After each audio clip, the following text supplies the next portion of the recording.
Welcome to channel. Today, we explore story filled with unexpected twists. Please, subscribe and like to stay updated. Let's begin.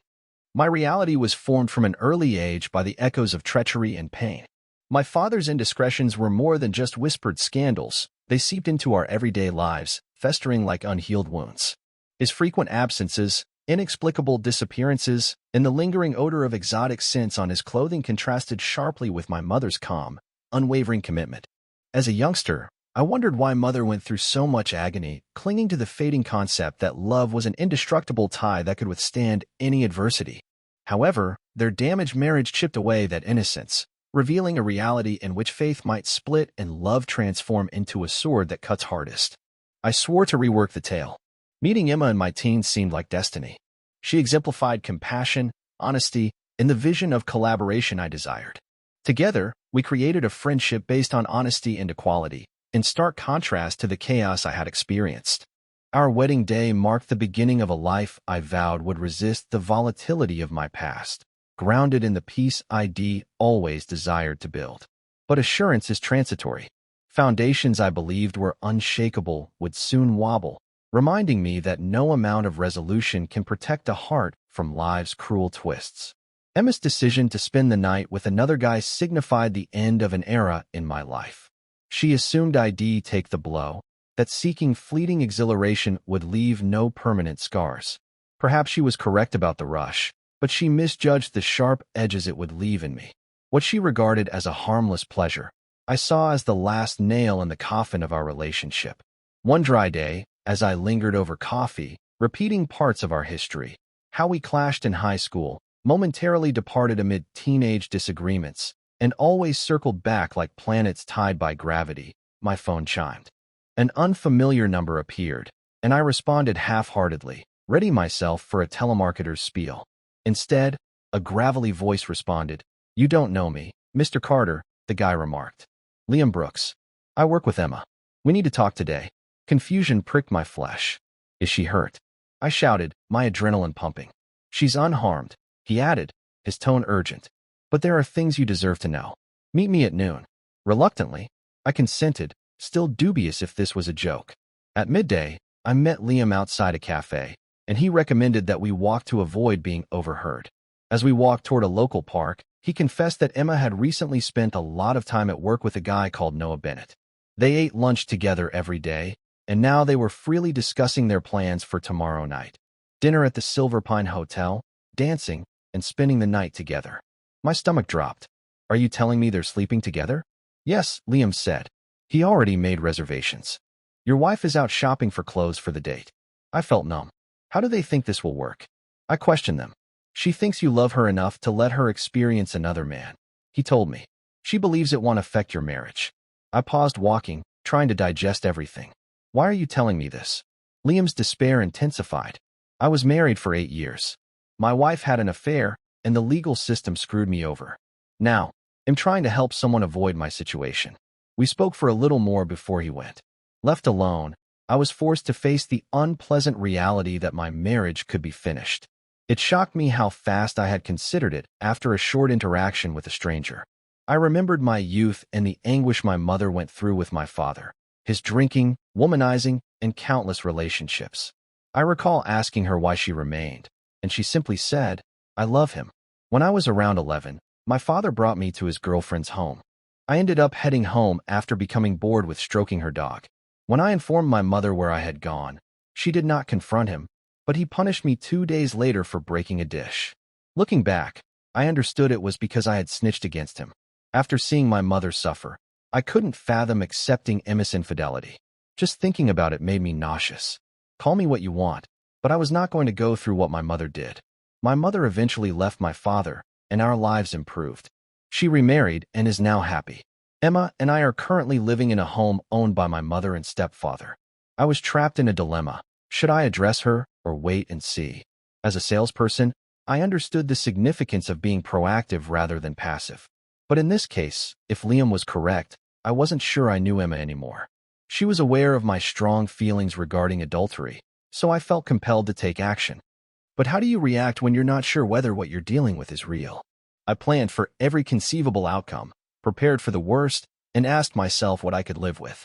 If I couldn't bear the worst, I'd have to choose another decision. I decided I was going to obtain answers. I hired a private investigator, spent a large amount of money, and put a plan into action. Now I had to figure out what to do when I got home. Emma welcomed me with a kiss and an embrace, as she usually did. I needed to determine how to reply. I could behave normally, allowing her plans to continue uninterrupted, or I could hint at what I knew. If I did that, she could deny everything and hope it goes away. I wasn't going to live with that uncertainty. On the other side, if I seemed suspicious, she may cancel her arrangements entirely. I decided to behave normally, although it was not easy. Either she was a superb actor, or, as Liam put it, she was so self-assured that she felt no need to conceal anything. Around 11 p.m., I walked upstairs to prepare for bed. Emma had already fallen asleep, so I washed and laid up, unable to sleep.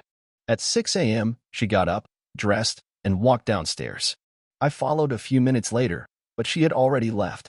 We seldom leave without kissing one another goodbye, but today was different. It was Friday, a typical busy day in camper sales, but I chose to take the day off. I phoned my supervisor, then contacted the dealership's attorney for a referral to a divorce lawyer. He recommended me to his wife, but told me that she would not accept cases from husbands whose spouses had cheated. After phoning her, I met with the lawyer. I described my chat with Liam Brooks, and she questioned why I had engaged an investigator based on an unproven report from a stranger. I informed her about my parents' marriage and my firm position against cheating. She told me to wait to corroborate Liam's story. If Emma was as confident as Liam said, she would have nothing to hide. I informed her I would not accept any affair, no matter how large or little, and if Emma went forward with her plans, I needed the divorce papers ready by midday. If Liam was lying, I would have to accept it. But if he was speaking the truth, I wanted to be prepared. By 1 p.m., I was back at work, attempting to sell a camper to an old couple. I first believed they'd be interested in a 45-foot RV, but after spending time with them, I saw they were in terrific health, and their relationship was filled with love and enthusiasm. I envied their relationship and wished Emma and I could have it too. After the test drive, they chose to purchase the camper, and I offered them a commission discount. It felt nice to support them, but it also made me reflect on my own marriage and how it may end. I checked in with my investigator and was informed that everything was okay. At 5:30 p.m., I drove into the driveway. Emma's vehicle was in its location, and the home was silent, with no meal cooking. I remained cool, put the box from the investigator on the mantel, and sat down to wait. Emma arrived downstairs at 5:45 p.m., dressed stunningly in the attire Liam had described. She had her overnight bag in hand. "Wow, you look gorgeous. What's the occasion?" I said, attempting to conceal the knot in my gut. "One of the guys at work has been asking me out, and I thought it would be fun," she said casually. "What do you mean? Go out with him like a date?" I said, my voice becoming confused. "Yes," she said without skipping a beat. "We thought, since you're the only man I've ever been with, I'd like to sleep with someone else. We're going to dinner, then dancing and spending the night at a hotel." I felt my blood become cold. "You can't be serious," I said. "You're really spending the night with another man?" "It's not a big deal," she said dismissively. "Just one night of fun. He'll be back tomorrow, and it'll be like nothing happened. I might even pick up a few tricks you might like. There's no way I'm letting you go out tonight with someone else," I stated forcefully, my voice tense with rage. "Don't be ridiculous," she snapped back. "I'm serious, Emma. If you go, our marriage is over." Each phrase was laden with finality. Just then, we heard a vehicle honk outside. "That's him," she remarked as she moved toward the door. I responded fast and blocked her way. I stretched out, imploring, "Please, don't do this." "I have to go," she said, walking past me and kissing my cheek. "He'll be back by noon tomorrow, and everything will be fine." She had already started toward the door. "If you leave, you won't have anywhere to return to," I said, my heart sinking with each sentence. She rolled her eyes. "Now you're really being stupid. Enjoy your night thinking about how much fun I'm having. We'll talk tomorrow. Good night." She kissed me again and departed. I didn't observe her get in the vehicle. Instead, I strolled over to the fireplace, switched off the recorder, and hauled the garbage bags up. It took over 2 hours to erase any evidence of her from the premises. I cleaned out her closet and bathroom vanity, and I even removed her birth certificate, high school diploma, and social security card from the safe. I put everything into her vehicle, including her family picture albums, school trophies, and her grandfather's Remington bronze statue. After driving it out of the garage and parked on the street, I left the keys in the driver's seat. I got into bed, but sleep escaped me. I tossed and turned for hours, unable to get any sleep. Finally, I brewed coffee and attempted to watch a Seinfeld marathon, but it didn't help. For the following 2 days, I was unable to sleep. I felt like a zombie. By 11 a.m. on the third day, I completed a deal with the Parkers and arrived home at 11:45. The locksmith had already supplied a new set of keys, and the investigator was giving over the camera footage from the previous 18 hours. At 12:30, I was sitting in front of the TV, watching films, when I heard the doorbell ring. When I opened the door, Emma was there, saying, "Hey, my key doesn't work, and why is my car outside?" I blocked the door. "Your key doesn't work because you don't live here anymore, and your car is outside because I don't want it in my garage." "What are you talking about?" "This is my house," she said, attempting to shove past me. I stood steadfast. "I told you last night that if you got in that man's car, you wouldn't have a place to come back to. All your stuff's in your car." "You can't be serious," she said, astonished. "It was just one night," she said, but I didn't let her continue. I slammed the door on her face. She hammered on it, so I reopened it. "If you don't stop banging, they'll call the cops and have you arrested," I said, knowing I probably couldn't follow through. But at that time, I had nothing to lose. "You can't do that.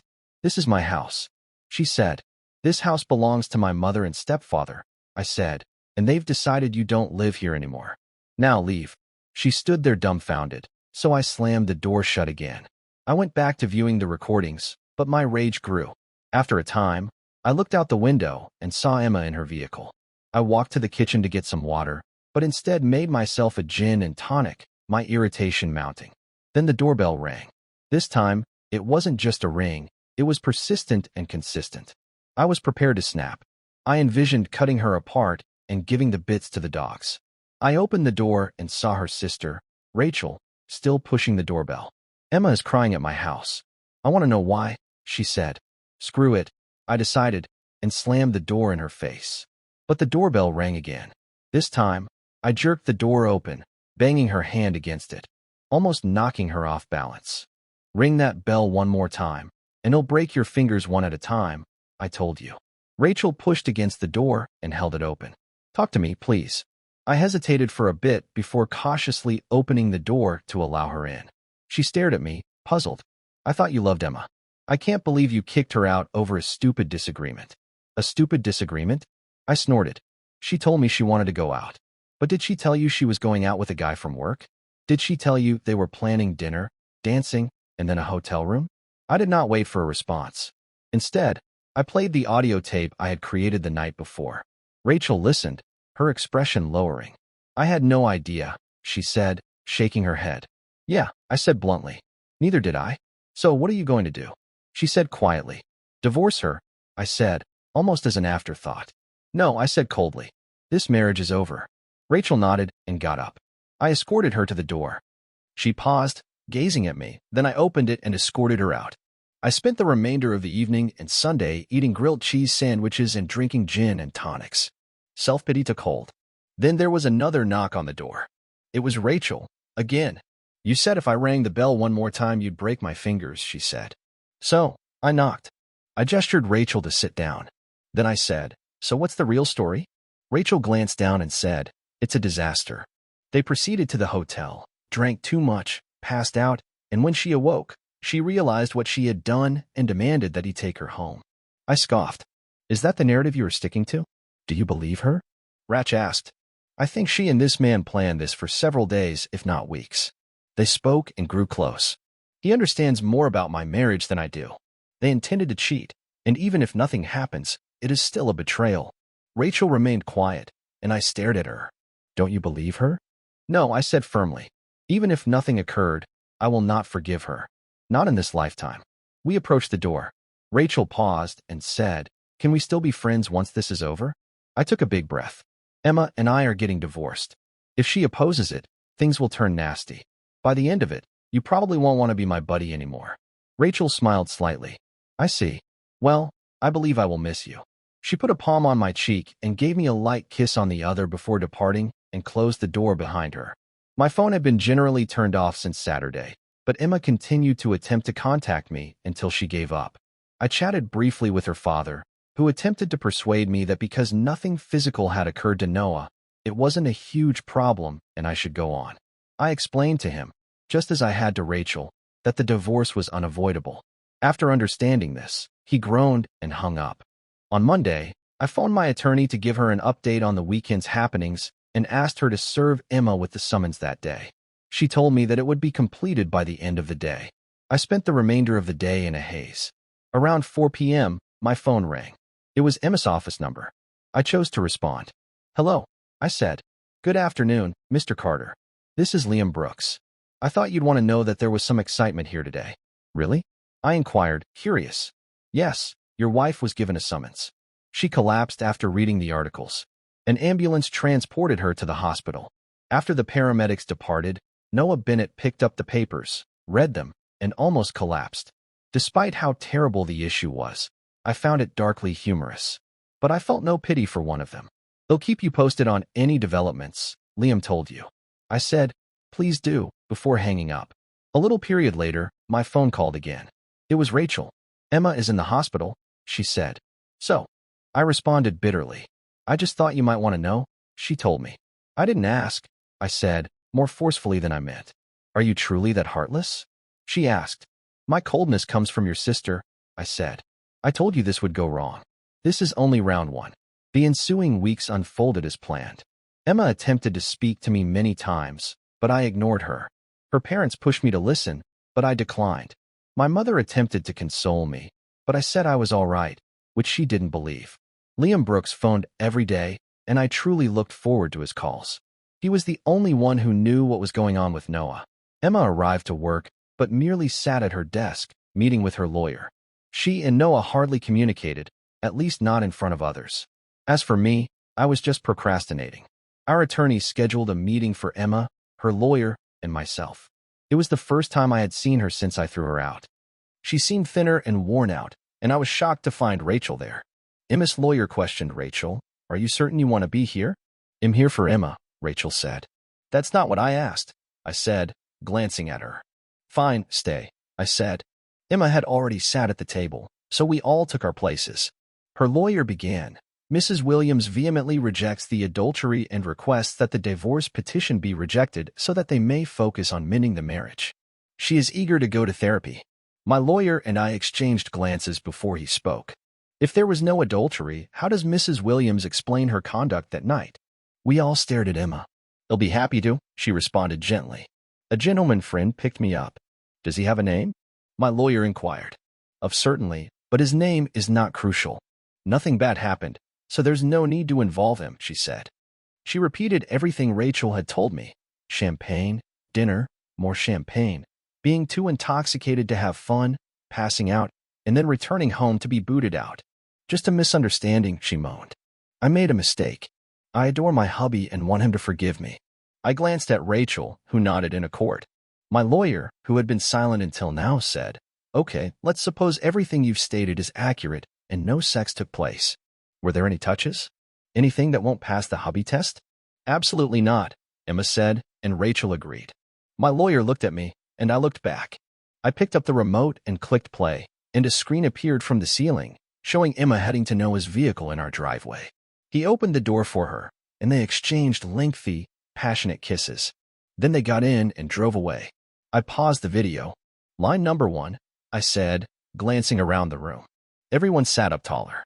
Emma became pale, and Rachel just gazed at her sister. On Thursday, after Liam Brooks' call, I talked with my investigator. We intended to capture Emma's every action on Friday night, beginning when Noah Bennett arrived at our home. We knew where they were going on their date and what room number they had reserved thanks to Liam. My investigator had previously secured access to their apartment prior to check-in. "You said there was no improper contact," I asked Emma.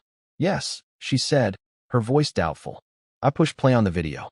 It featured Emma and Noah in the Silver Pine Hotel's restaurant, his hand on her posterior. "Line number 2, I said, glancing around the room. Emma looked uncomfortably at her lawyer, while Rachel just inspected her nails. The video proceeded with Emma and Noah purchasing champagne, drinking it, and hurrying to the elevator. I paid my investigator $8,000 to enter their hotel room before they checked in. Emma had already been amusing Noah minutes after she walked in. Emma shrieked and raced out, followed by Rachel. I paused the video. Seems my client forgot a few details, I told him. Emma's lawyer swiftly packed everything, and the sisters departed. After I returned to the dealership, Rachel approached my booth. She halted and asked if she might sit down. Sure, I responded, gesturing to the chair opposite from me. We sat in silence for a few seconds before Rachel broke it. You knew, right? I sighed as the weight of it sank in. Yes, I admitted. I saw the video before you came. Rachel's eyes widened, but she did not interject. I said, they weren't just playing around, Rachel. They were doing it. My wife let it happen. A lengthy gap ensued, and Rachel quietly said, why didn't you tell me? I thought she'd admitted herself, I added, my tone husky. I assumed she would consent to a divorce. If she had, I would not have told you or your family the specifics. I have always liked your parents. The room went silent again, the tension strong. My phone rang, interrupting the stillness. This is Liam Brooks, said the person on the other end. Just so you know, your wife phoned yesterday to resign. She did not even clean her desk. Thanks, Liam, I said coldly. Let me know if you hear anything else. I hung up. Rachel opened her lips to speak but was stopped by the workplace loudspeaker. Mason, you have a call on line 6. I nodded to Rachel before leaving to answer the call. Rachel stayed still for almost 15 minutes, her eyes fixed on somewhere far. When I returned, Rachel gazed at me with finality. She's gone, Mason. What do you mean by gone? I asked. She packed and departed. Rachel said gently, probably moved into her own place. I don't think so, she said. She asked me to tell your parents she was sorry for disappointing them. It wasn't just your parents she disappointed, I said bitterly. Yeah, we know, she said gently. Rachel got up, stared at me, and went away. Later that night, I watched the whole video again. My lawyer still had the prior copy, but I had mine. Watching it made me feel numb. There was no romance and no love. He wasn't concerned about her emotions. I was filled with anguish and rage. Half of me wanted to scream in anguish, and another half desired vengeance. My ideas were disorganized. I fell asleep in my chair, distracted by thoughts of treachery. Over the next several weeks, my lawyer attempted to schedule another meeting with Emma and her lawyer, but he was unable to contact her. A month passed, followed by another. When I checked up with Rachel and her parents, no one had heard from Emma. I considered employing a tracker, but my lawyer cautioned against it. I canceled her credit cards and seized half of the money. The records proved she had not spent any of the remaining amounts. If she was gone long enough, we could sue for desertion, but we'll see. Then the phone rang. Mason Hayes. Good morning, Mr. Carter. It's Liam Brooks. Do you remember me? Of course, Liam. How are things going? I asked. Not bad, he said. I just wanted to give you an update on my condition. Remember my divorce? Yeah, I said. Your ex is living with her boyfriend, Liam revealed. That's right, he said. It turns out the guy is a thief. He persuaded my ex to steal from her firm, and now they are both in prison. I chuckled. Good for them. Are you still in the same place? Liam asked. Yeah, I said. That's actually why I'm calling, he told me. Since your wife departed, everything has been peaceful. Noah Bennett has kept to himself, although some of his recent calls have been fascinating. Interesting, how? I inquired, curious.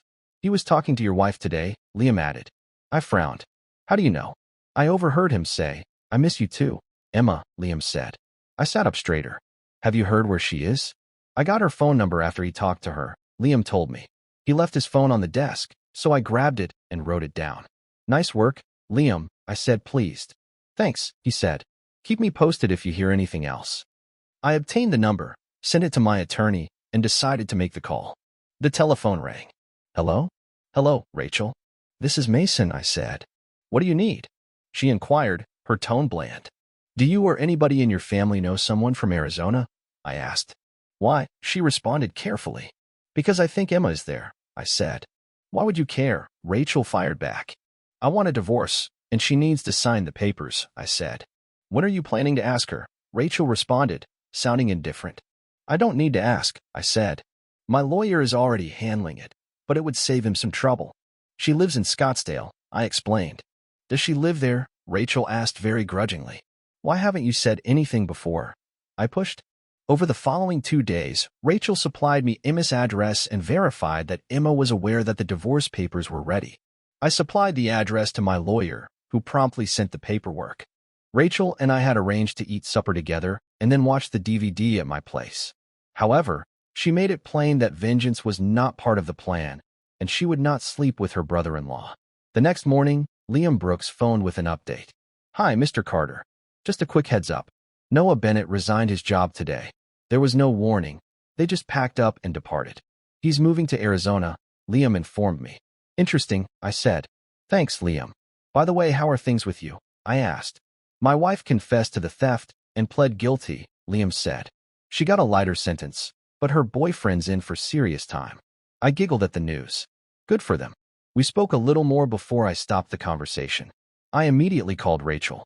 "How long did you know Noah Bennett was heading to Arizona?" I asked. There was a prolonged delay on the other end. "How long, Rachel?" I pushed. "A few days," she eventually said. "How often have they seen each other since she moved in with him?" I continued. "4," she said gently. "She's been there twice, and he's been here twice." I could not believe it. "You knew she was still seeing him, and you were okay with it, Rachel?" "My sister," Rachel said gently. I hung up the phone, frustrated. Rachel phoned again a few moments later, but I ignored it. I spent some time at my cubicle before heading over to the repair shop to speak with one of the mechanics, a former war veteran who understood my situation. After I updated him on the situation, he offered to assist, but I declined. "No one's worth going to jail over," I told myself. "I just want to be rid of her." "I can make that happen, too," he said. I laughed bitterly. Nah, living with myself is punishment enough. Later, I got a call at the dealership, but I informed the receptionist that there would be no more calls for the day. When I arrived home, I saw Rachel's vehicle parked in front of my house. I parked into the driveway, and she was already pounding on the front door when I arrived. I entered into the garage to escape her, but she continued to knock. Finally, I opened the door. "You're not welcome here," I said.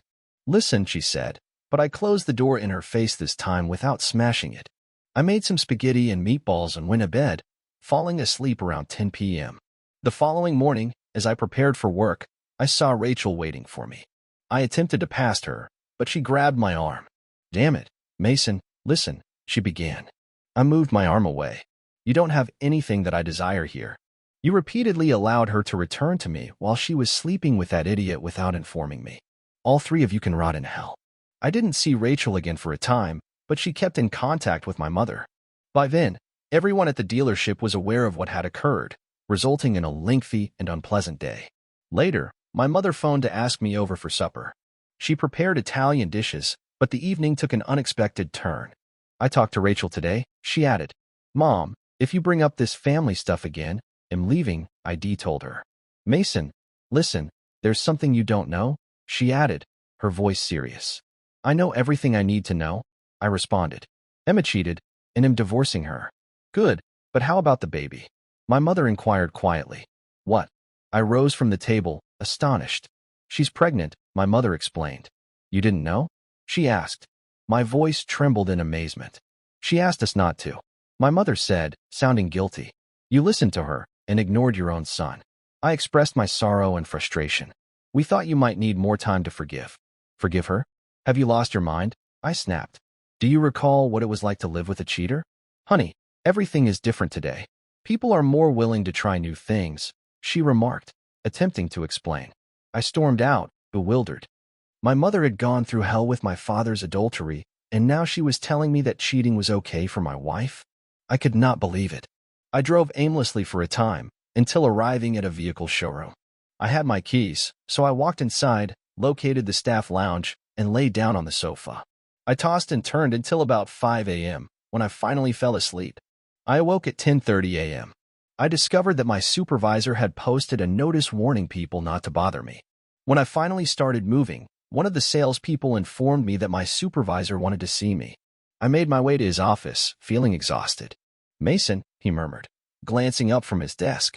"You need some time off." "I can make it happen." "Do you recall the Parker couple? Who did you sell the blue Civic to?" "Yes," I said, unsure where this was headed. "George had a heart attack in Calgary last week. He is well now, but they need someone to drive the vehicle home, and they have asked for you," he said.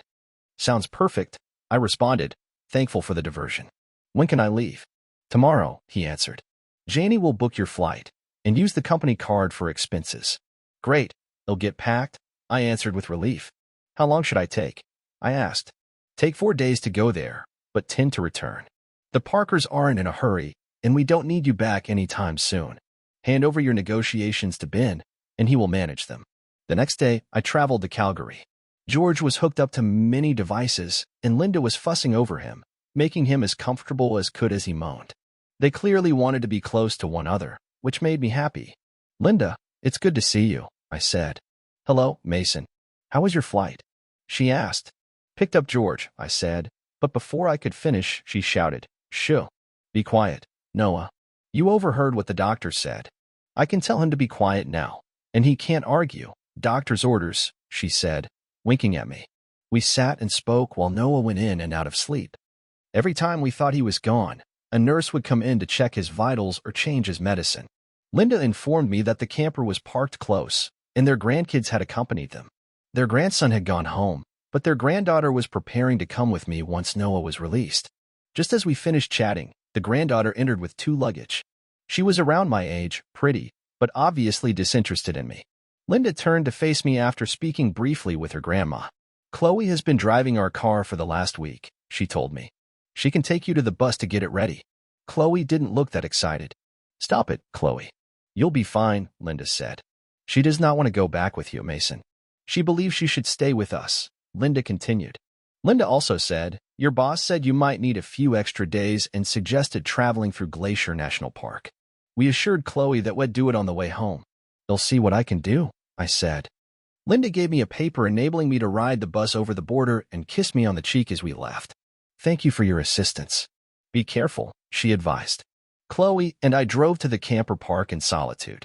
When I attempted to engage her in conversation, she growled and ignored me. When we got to the bus, she walked inside and took the vehicle keys with her. I begged for them, but she threw them at me, and I just escaped. What's your problem? I mumbled as I scooped them up, frustrated. I connected the automobile to the bus. After a brief pause, I decided to go inside and check if the Parkers had any cool beers. No beer, I asked. I'm not your maid, Chloe shouted, closing the fridge and storming out. That was it. I was done with all the ladies in my life, including Emma, Rachel, my mother, and now Chloe. Linda was the only one who remained cordial, and even that was wearing thin. I turned off the power and water, sat in the driver's seat, and started the engine. By 8 p.m., I crossed into the United States and passed customs. Chloe had to walk outside for a border check before returning to her bedroom. I was eager to get this vacation over with. By 7 a.m. the following day, we arrived in Burley, Idaho. I had stopped many times overnight for coffee and sandwiches, but I was exhausted and irritated. Chloe sat silently next to me for a long before saying, I am hungry. Is there any food? She asked. I snapped, recalling how she had treated me the night before. I'm not your damn maid, I shouted, pushing the throttle pedal harder. She stared at me before storming off to the bedroom. By 9 a.m., I needed to stop at a rest stop. When I returned from the restroom, I saw her getting off the bus. If you get off, you can't get back on, I warned, starting the engine. By midday, I was exhausted from driving, so I drove into a parking spot between 2 trucks and crashed on the sofa. I passed out practically immediately. When I awoke to the buzz of the Cummins diesel engine, I knew we had moved. I checked the clock and saw I had been sleeping for 5 hours. Chloe was driving quickly. After observing her for a while, I concluded she understood what she was doing. Her grandpa had clearly trained her well. I brewed some coffee and sat in the passenger seat. We traveled in quiet for 2 hours, but I became concerned about the petrol. We'd been traveling for nearly 25 hours, averaging 60 miles per hour, and had traveled around 1,500 miles at 8 miles per gallon. We were almost out of petrol. Hey, we should stop for gas, I told you. She did not react. I tried again. We need fuel. Still nothing. Finally, she said, I took care of it while you were snoring. Surprised, I returned to the sofa and fell asleep again. I never saw her eat, drink, or use the restroom during the journey, yet she handled everything while I slept. After another 3 hours, we arrived at a truck stop near Amarillo, Texas. It was beyond 10 p.m. I prepared sandwiches, got coffee, and drove to Austin. I drove all night, stopping just once for a restroom break and refreshments. At 8 a.m., I drove into the Austin dealership. I wanted a break and walked downstairs to the bathroom. It had been less than 40 hours since we had passed through customs, yet it seemed like days. When I exited the toilet, I saw the Parkers' vehicle moving away. The window was down, and Chloe made an ugly motion at me. I returned it, then poured myself some coffee in the break room before collapsing on the sofa. I didn't stir till 3 p.m. When I woke up, I discovered a message from my supervisor asking to see me. I went to his office and knocked. "You're monopolizing the break room," he observed, half joking. I received a call from Linda. She wanted to know how you handled traveling with her granddaughter. I raised an eyebrow. "What do you mean?" He shrugged. Apparently, Chloe was a problem during the trip. The Parkers did not want her with them, and their grandson fled because he couldn't take her anymore. Linda was amazed that you didn't strangle her. I smirked. I wanted to, believe me. He laughed. "Anyway, they're delighted you returned safely. George will be released shortly, and they have asked us to service the bus. They're even discussing purchasing it." "That's great," I responded. "I thought they might sell it." He shakes his head. "No chance. Now go home and relax. The break room requires a break from you." After just 3 days, it seemed like I had been gone much longer. I washed, shaved, and slept over 30 hours. When I finally checked my phone, I realized I hadn't even considered it. I looked through my things from the trip to find it, but my phone was not there. I phoned my employer. "Hey, could you please check the coach's break room for my phone? I think I left it somewhere." He phoned back a few minutes later to report there was no luck. Damn, I said to myself. How many missed customer calls did I have? I went to the dealership to catch up on some client mails. By midday, I was returning to my desk after getting a coffee when I saw Chloe enter the break room. I slipped inside the staff area and waited calmly for approximately 10 minutes. The loudspeaker then announced my name, and I took my time sipping my coffee before going to my boss' office. When I walked in, my employer welcomed me and explained that Chloe was there to get my mobile phone, which I had left in her grandparents' vehicle. His phone rang while he was speaking, so he went away to answer it. I gave Chloe a nod before following her inside the showroom. She gave me my phone, but I paused and did not go for it quickly. After a few steps, she set it on a neighboring table. "Am I really that bad?" she asked. "Yes," I said, maintaining my distance. She did not say anything more before leaving. Back at my workstation, I was deep in contemplation when a loud crash interrupted my concentration. I glanced outside and saw an automobile crash. When I ran over to investigate, I discovered Chloe was involved. She was hurt, but not in imminent danger. She glanced up and smiled as medics attended to her. "You always catch me at my best," she said before passing out. The EMTs brought her to the hospital, and I contacted the Parkers to give them an update and assure them she was well. George responded coldly. "A broken arm. Unfortunately, it wasn't her neck." Linda instructed me to phone Chloe's parents, and I did. Later, I discovered 54 messages on my phone, primarily from my mother, Rachel, clients, and one from Liam Brooks. I scheduled appointments with the clients and disregarded the others. After leaving work at 5 p.m., I went to the hospital. I went to the information desk and located Chloe's room, where her parents were already visiting. Her mother introduced me to Stephen and Margaret Parker. They were cordial, although Chloe's father laughed about how much she spoke about our vacation. "Chloe won't stop talking about it," her mother added, which made me laugh, remembering how annoying she could be. After a short talk, I said goodbye, but Chloe's father interrupted to thank me for phoning them.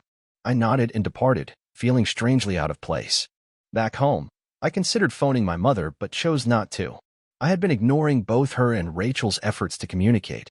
Even my stepfather phoned, but when he attempted to give the phone to my mother, I abruptly interrupted the discussion. A few days later, my attorney submitted divorce papers to the address Rachel had provided me. Her signature was prominent and scribbled in red marker, and there was no mention of her pregnancy, assuming it was true. In 2 months, I will be free. I began thinking about remaining single, which made me reconsider my existing celibacy. I had not been with anybody in so long that I virtually hurried to the bathroom to wash and prepare for supper. The phone rang just as I had finished getting ready. "Hello," I responded. "Hello, Mason. This is Linda Foster." "Hi, Linda. How is Noah doing?" I asked. "Call me Dodie," she said cordially. "He's doing well. He's already planning our next vacation to Colorado, but I'm concerned about how he'll manage the mountains." "Do not worry, Dodie.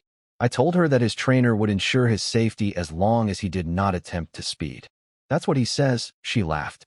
He's been reading all about mountain driving, I said with humor. Well, I might need some Valium before we go, she said, giggling. I could detect warmth in her voice. I like Noah and Dodie. They were a nice pair.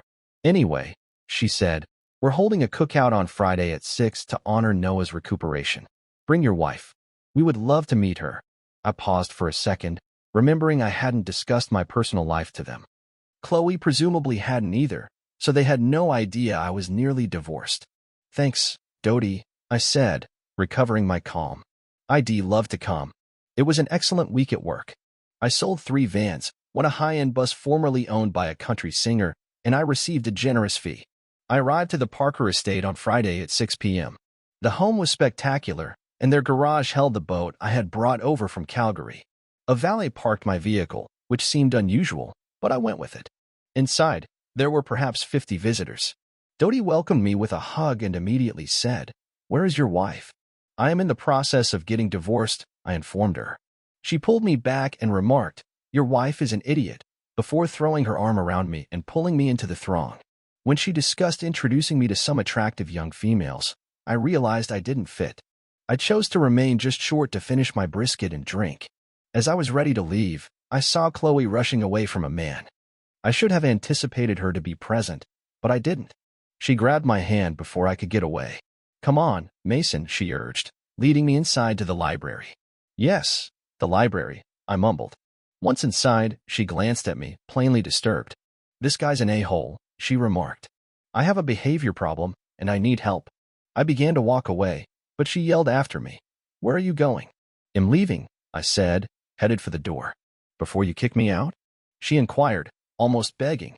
"Because I agree with him," I said, leaning back slightly. "He shouldn't have said that in front of everyone," I corrected him.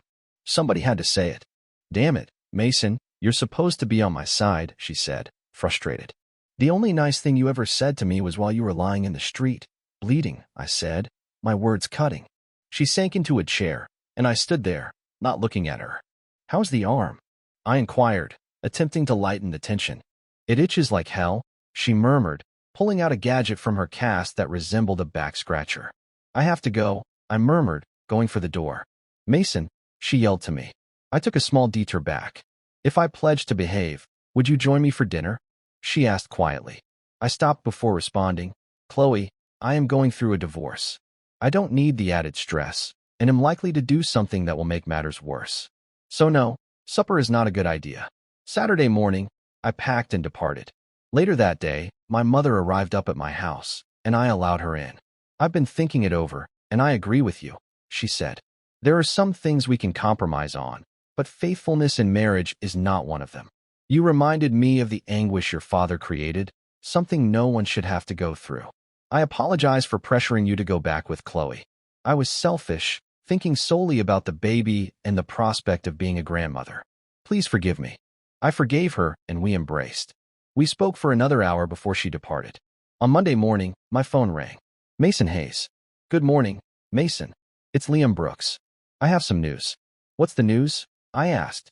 "Liam Smith called to ask for his job back, and they said no," he responded. I laughed. "Just thought you might want to know." I replied, "Thanks, Liam," and hung up.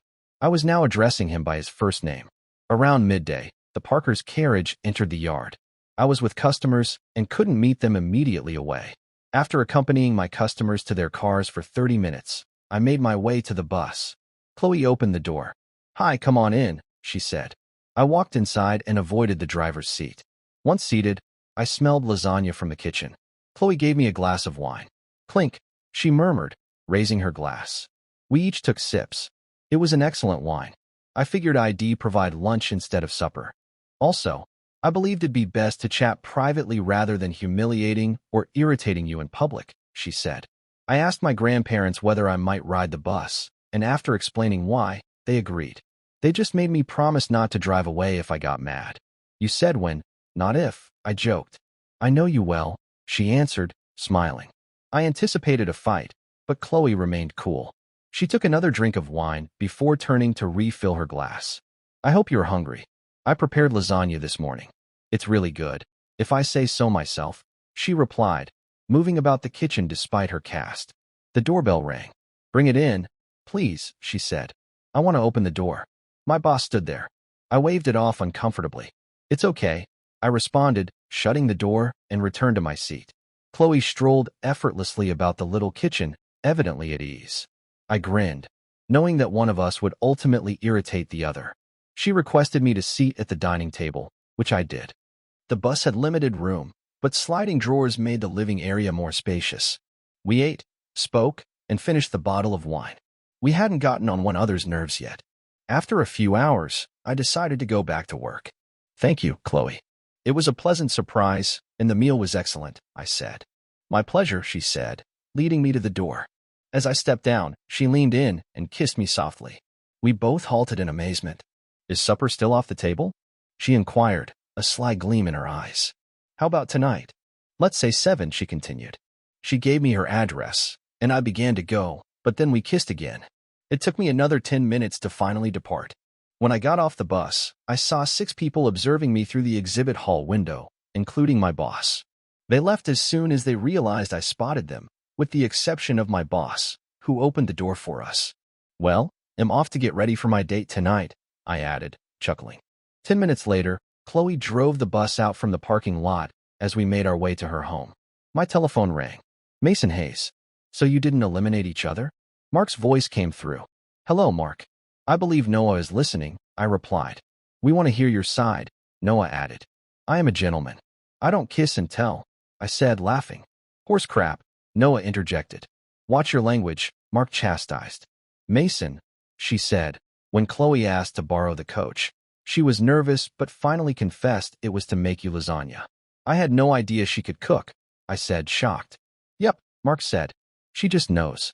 "Well, I guess she's full of surprises," I said. "Chloe seems harsh on the surface, but she's a decent girl at heart. She's been injured a lot and uses her attitude as protection. Please don't injure her, okay?" "Understood," I answered, even though I believed Noah was exaggerating. "Don't worry," I said before I hung up. The phone rang again. "Mason, it's Tina," the person on the other end said. The rage struck me immediately, but I pushed myself to remain cool. "What's up, Tina?" I asked. "I just wanted you to know," she said, her voice strained. "Emma kicked Liam out, but he came back today and battered her up. She's in the hospital, Mason. Her nose is fractured, and she is in the intensive care unit." My heart fell. "How about the baby?" I questioned, struggling to keep my voice steady. "She lied about it," Tina said, her tone cold. "It is gone. And honestly, Mason, I'm done with her. She's still my wife until the divorce is final," I told her. "She stopped being your wife the day she signed those papers," she said. "Goodbye." When we arrived to Chloe's gated enclave, the guard seemed shocked when I informed him I was seeing her. He chuckled as he phoned her to check, then wished me luck as he unlocked the gate. At supper, I discovered Chloe liked steak and potatoes, medium-rare ribeye with blue cheese and baked potatoes. I was pleased with how she chopped the steak with her arm in a cast. She ate half before switching to her drink, and the waiter offered to bag the remains. "I didn't know you had doggy bags here," my friend said. The waiter smiled. "First time for everything." As we departed, the same guard stood at the gate, but his look seemed less pleased. I looked at Chloe and quipped, "I don't have many dates, and he's not used to me returning home in the same car I left in. Normally, I take a taxi." When we went to her home, she welcomed me in. "What do you want to drink?" she asked. "A gin and tonic," I answered. We sat in quiet for a bit before she made her move. I took the hint, and we ended up spending the night together. The next morning, I phoned my employer. "I won't be in today," I said. "Why not?" he asked. "I'm still on my date from last night," I said. He laughed. The days that followed were unusually tranquil, as if the storm that had ravaged my life had suddenly subsided. The finality of my choice hung over me, weighty yet comforting. I was done pursuing answers and seeking closure from those who had betrayed my trust. ID moved on. Not perfectly or painlessly, but decisively. Chloe and I kept seeing each other. Her harsh edges softened with time, showing a sense of humor and depth that balanced her fiery personality. I recognized in her a common resilience, the unwillingness to be defined by previous errors. Our disagreements sparked heated conversations, yet they ultimately served as a catalyst for development rather than conflict. She pushed me in ways I hadn't realized I needed, and I found myself tentatively letting optimism to sprout anew. Emma's presence in my life disappeared like echoes from a faraway storm. I got updates from Tina, but they seemed like distant news rather than intimate disclosures. I no longer felt angry, simply a weird, muted thankfulness for the lessons learned in the past that had brought me here. My employment at the dealership blossomed. The Parkers became regulars, and their passion for life served as a continuous reminder of what a genuine couple looked like. They often asked Chloe and me to supper, unwaveringly supporting us as they fostered our relationship. During one of these meals, Mark leaned over and said, "You've had enough, Mason. Let yourself be happy." I kept thinking about my mother and her mistaken efforts to smooth over my life's rough edges. Our relationship had improved, but her illusions of Emma or the past continued to generate stress. But ID learned to create boundaries, to pick which individuals and tales I let into my life. One evening, after a particularly long day at work, I found myself parked outside Chloe's home on the Parker's sofa. She asked me over for lasagna. As I came inside, I was met by the familiar fragrance of garlic and herbs. She grinned when her cast was finally removed and lifted a glass of wine to fresh beginnings. I clinked my glass against hers, feeling the weight of the pasties somewhat with each drink. I had no idea what the future contained, but for the first time in years, I was not terrified to find out. Thank you for watching. Do you believe trust can ever be regained after betrayal? Please let us know in the comments. Do not forget to like and subscribe.